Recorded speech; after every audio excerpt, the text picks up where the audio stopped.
The Parable of the Lily. One wintry day, the farmer's young daughter shuffled through the snow, headed for the mailbox at the end of the lane. Brr, it was cold. She peered inside the mailbox and found a small white envelope. Surprise! It was addressed to her. "Dear Maggie," the letter began, "I'm sending a very special gift just for you. Look for it soon." Maggie loved getting presents, especially a gift as mysterious as this one. When would it arrive? Who was it from? What would it be? The farmer's daughter waited and waited, some days patiently, some days not so patiently. Then one very ordinary afternoon, a box appeared on her doorstep. The gift had arrived. The farmer watched as his daughter excitedly tore off the wrapping paper. He was eager to see what she thought of her present. But Maggie didn't say a word. She just stared at the small wooden crate full of dirt. Dirt was not at all what Maggie had hoped for.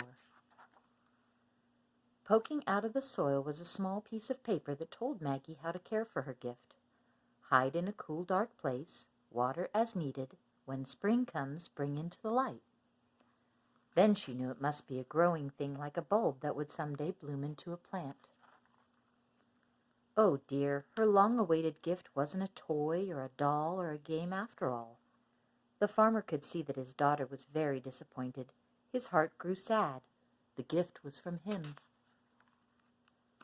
With a sigh, Maggie carried the wooden box down the steps into the darkest corner of the cellar and left it there on a shelf.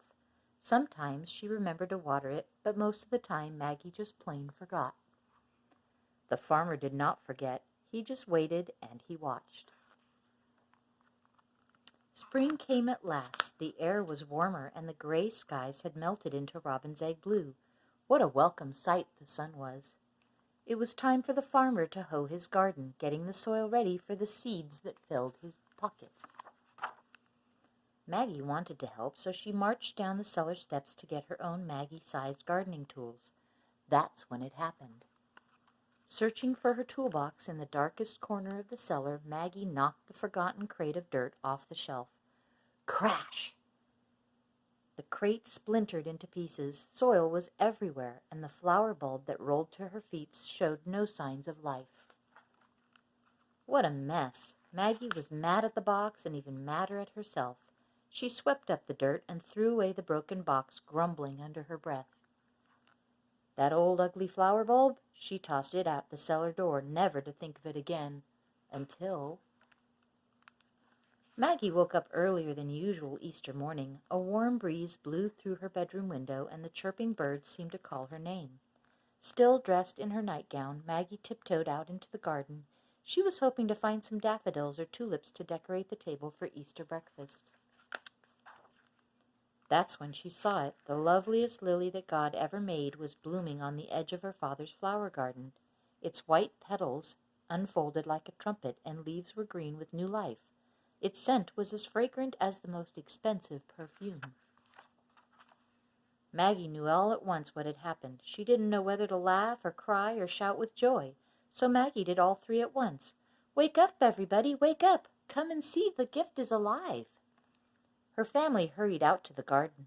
They couldn't believe their eyes. So much beauty from such an ugly box of dirt.